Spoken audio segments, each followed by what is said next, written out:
Assalamualaikum warahmatullahi wabarakatuh. Apa kabar sahabat beriman? Selamat datang di Magenta Islam. Salat merupakan kewajiban untuk semua umat muslim yang ada di seluruh dunia. Dengan menjalankan salat 5 waktu, maka kita akan mendapatkan pahala yang berlipat ganda. Salat subuh merupakan salat paling awal yang kita jalankan. Salat tersebut wajib dilakukan di pagi buta, saat semua orang banyak yang masih tertidur lelap. Rasa kantuk menjadi musuh utama dalam menjalankan sholat subuh ini. Namun kita akan mendapatkan banyak manfaat dari menjalankan ibadah sholat subuh. Namun tahukah kalian sahabat beriman, dalam melaksanakan sholat subuh kita pun dilarang untuk membaca surat yang pendek. Lalu benarkah kita tidak dibolehkan membaca surat Al-Ikhlas dan surat pendek lainnya saat melaksanakan sholat subuh ini? Dan apa alasannya? Tonton video ini hingga akhir ya agar kamu dapat memahami secara utuh dan tidak tersesat. Berikut ternyata dilarang agama. Jangan pernah baca surat ini di waktu sholat subuh versi dari Magenta Islam.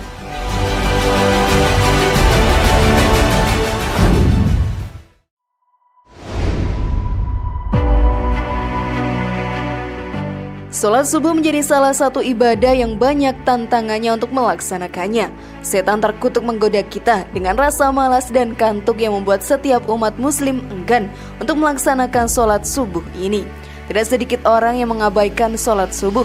Hal ini merupakan kerugian karena dapat membuat kita mendapatkan dosa dan kehilangan pahala yang sangat banyaknya. Dalam melaksanakan sholat sahabat beriman, setelah membaca surat Al-Fatihah, kita akan membaca surat-surat pendek, lalu setelah itu ruku dan seterusnya. Namun dalam sholat subuh ada sebuah larangan yang membaca surat-surat pendek seperti Al-Ikhlas, An-Nas, dan lainnya. Lalu apakah hal tersebut benar dilarang dalam hukum Islam?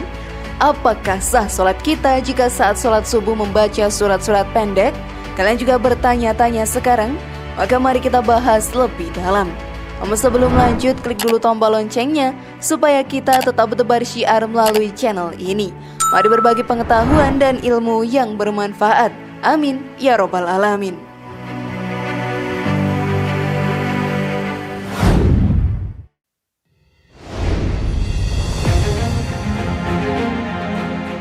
Bagaimana hukum membaca surat pendek di sholat subuh? Sholat subuh merupakan sholat yang dilakukan pada waktu matahari belum terbit, sehingga banyak umat muslim yang masih tidur dan tidak sedikit juga yang melalaikannya. Hal ini sungguh sangat disayangkan karena banyak pahala yang bisa kita dapatkan dalam sholat ini. Hari kita pun akan menjadi lebih berkah karena mengawalinya dengan sholat. Beberapa wacana yang beredar mengatakan bahwa kita dilarang untuk membaca surat pendek pada saat melaksanakan sholat subuh. Hal tersebut menjadi simpang siur dan meresahkan umat muslim. Namun pada kenyataannya, hal tersebut tidaklah membatalkan sholat. Kita pun berhak dan diperbolehkan membaca surat pendek saat sholat subuh. Hal ini pun diperjelas dengan rukun sholat yang tidak melarang melakukan hal tersebut. Dalam rukun sholat hanya ditegaskan untuk membaca surat Al-Fatihah di setiap rakaatnya. Namun jika kita melaksanakan sholat subuh hanya dengan membaca surat pendek seperti Al-Ikhlas sungguh sangat disayangkan. Karena sholat subuh merupakan sholat yang disaksikan oleh para malaikat. Hal ini pun tertulis dalam Al-Quran. Laksanakanlah sholat sejak matahari tergelincir sampai gelapnya malam, dan laksanakanlah pula sholat subuh. Sungguh sholat subuh itu disaksikan oleh malaikat. Quran Surat Al-Isra ayat 78. Dari penjelasan ayat tadi, kita akan sungguh mengalami kerugian jika kita tidak membaca surat panjang saat melaksanakan sholat subuh ini. Karena malaikat sedang menyaksikan kita beribadah. Jika kita hanya membaca surat yang pendek saja, maka kedekatan kita dengan malaikat akan sangat singkat pula. Oleh karena itu, sahabat beriman dianjurkan untuk umat muslim saat melaksanakan sholat subuh bacalah surat yang panjang ayatnya. Namun jika tidak bisa, membaca surat pendek pun tidak masalah dan tidak akan membatalkan sholat kita.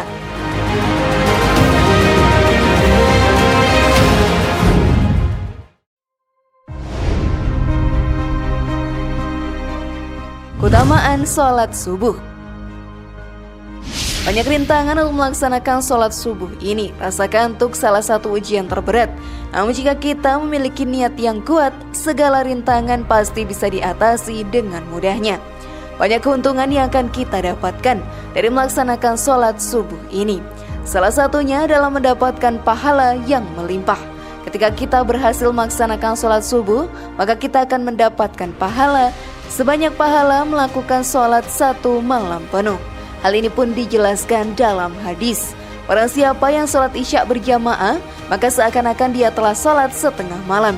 Dan barang siapa sholat subuh berjamaah, maka seakan-akan dia telah melaksanakan sholat malam 1 malam penuh. Hadis riwayat Muslim.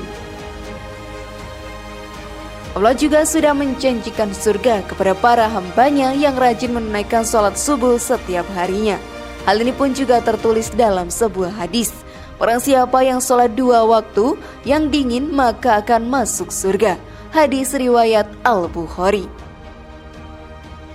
Ketika kita menjalankan sholat subuh secara tidak sadar, kita seperti melihat Allah Ta'ala. Hal ini juga sudah dijanjikan oleh Rasulullah SAW. Sungguh anugerah yang luar biasa, karena kita bisa dekat kepada Sang Pencipta saat melaksanakan sholat subuh. Hal ini pun tertulis dalam hadis. Kami sedang duduk bersama Rasulullah SAW ketika melihat bulan purnama. Beliau berkata, sungguh kalian akan melihat Rabb kalian sebagaimana kalian melihat bulan yang tidak terhalang dalam melihatnya. Apabila kalian mampu, janganlah kalian menyerah dalam melakukan sholat sebelum terbit matahari dan sholat sebelum terbenam matahari, maka lakukanlah. Hadis riwayat Al-Bukhari dan Muslim. Sahabat beriman, setan akan terus mengganggu umat manusia agar terjerumus ke dalam perbuatan dosa. Mereka selalu menghalangi kita untuk beribadah kepada Allah. Namun jika kita membulatkan tekad untuk melaksanakan sholat subuh, maka Allah akan melindungi hamba tersebut dari godaan setan yang terkutuk. Hal ini pun tertulis dalam hadis. Barang siapa yang menunaikan sholat subuh, maka ia berada dalam jaminan Allah. Maka jangan coba-coba membuat Allah membuktikan janjinya. Barang siapa yang membunuh orang yang menunaikan sholat subuh, Allah akan menuntutnya sehingga ia akan membenamkan mukanya ke dalam neraka. Hadis riwayat Muslim, At-Tirmizi, dan Ibnu Majah. Oleh karena itu, marilah kita rajin melaksanakan sholat subuh. Karena selain sudah menjadi kewajiban setiap umat muslim, banyak keuntungan yang akan kita dapatkan pula. Lalu masihkah kalian ragu melakukannya, sahabat beriman?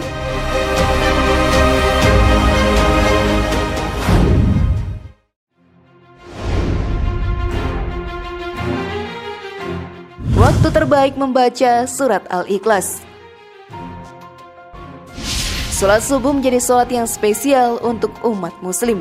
Karena pada waktu itu, para malaikat menyaksikan langsung umat muslim yang melaksanakan sholat tersebut. Saat melaksanakan sholat ini, kita dianjurkan untuk membaca surat yang panjang. Lalu untuk surat pendek seperti Al-Ikhlas sendiri, mempunyai waktu yang tepat untuk membacanya. Saat waktu memasuki pagi dan sore hari adalah merupakan waktu yang sangat pas untuk membaca surat ini. Hal ini pun dijelaskan dalam hadis. Katakanlah, bacalah surat Qul Huwallahu Ahad atau surat Al-Ikhlas dan Al-Mu'awwizatain atau surat Al-Falaq dan An-Nas ketika sore dan pagi sebanyak 3 kali. Maka dengan ayat-ayat ini akan mencukupkanmu atau menjagamu dari segala keburukan. Hadis riwayat Abu Daud dan An-Nasai. Selain pada waktu tersebut, surat Al-Ikhlas juga dianjurkan untuk dibaca pada saat sebelum tidur. Hal tersebut sahabat beriman dilakukan agar diri kita terlindungi dari godaan setan yang terkutuk saat kita tengah tidur. Kegiatan ini pun dicontohkan oleh Rasulullah SAW. Hal ini tertulis dalam hadis. Apabila Rasulullah SAW hendak tidur, beliau akan meniupkan ke telapak tangannya sambil membaca Qul Huwallahu Ahad atau surat Al-Ikhlas dan Mu'awwizatain atau surat An-Nas dan Al-Falaq. Kemudian beliau mengusapkan ke wajahnya dan seluruh tubuhnya. Aisyah berkata, ketika beliau sakit, beliau menyuruhku melakukan hal itu, sama seperti ketika beliau hendak tidur. Hadis riwayat Bukhari. Walau tidak dianjurkan dibaca saat melaksanakan sholat subuh, surat Al-Ikhlas memiliki waktu tersendiri untuk dibaca dan punya manfaat untuk diri kita. Jika kita sering membaca ayat-ayat Al-Quran, maka kita akan mendapatkan pahala yang melimpah dan dijauhkan dari godaan setan yang terkutuk.